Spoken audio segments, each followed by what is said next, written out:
Assalamualaikum warahmatullahi wabarakatuh.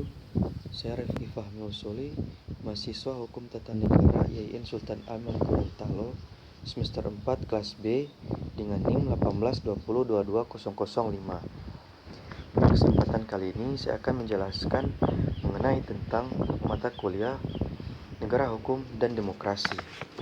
Nah, dalam sistem demokrasi, partisipasi rakyat merupakan esensi pada sistem ini. Dengan kata lain, negara hukum harus ditopang dengan sistem demokrasi. Demokrasi tanpa pengaturan hukum akan kehilangan arah dan bentuk kontrol atas negara hukum itu sendiri.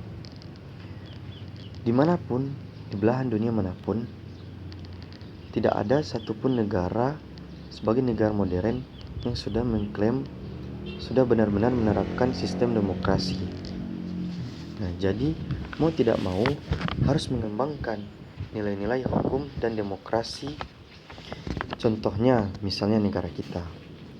Dalam Undang-Undang 1945 Pasal 1 Ayat 2 dan 3 mencantumkan kedua konsep sebagai sabda, modal, bentuk, dan kedaulatannya.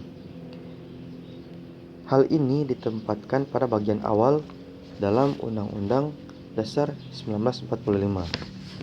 Setidaknya, antara konsep hukum dan demokrasi mempunyai nilai historis yang sama, yakni dilahirkan untuk memandang adanya kesewenang-wenangan dan kekuasaan yang mempraktikkan sistem absolut dan mengabaikan hak-hak dari rakyat itu sendiri.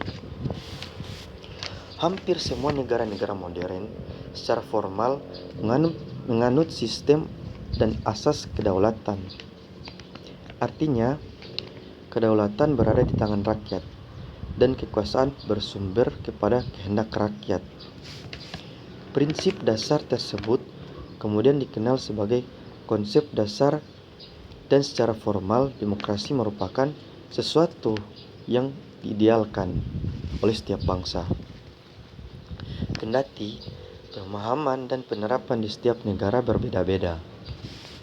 Teori kedaulatan dan penerapan di setiap negara sangat berbeda-beda, dan ajaran yang menentukan bahwa sumber kekuasaan tertinggi atau kedaulatan rakyat suatu negara sama-sama berada di tangan rakyat. Dan demikian, aturan dan kekuasaan yang dijalankan oleh negara tidak boleh bertentangan dengan rakyat. Asas kedaulatan rakyat atau paham demokrasi mengandung dua arti.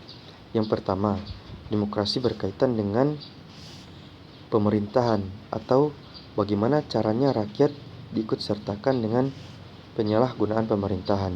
Kemudian yang kedua, demokrasi yang dipengaruhi oleh keadaan kultur historis suatu bangsa, sehingga muncul istilah demokrasi konstitusional. Demikianlah yang dapat saya jelaskan. Lebih dan kurangnya saya mohon maaf. Untuk kritik dan sarannya, silahkan komen di bawah pada kolom di bawah. Nun wal qalami wa masturun billahi fisabilillah fastabiqul khairat billahi taufiq wal hidayah. Wassalamualaikum warahmatullahi wabarakatuh.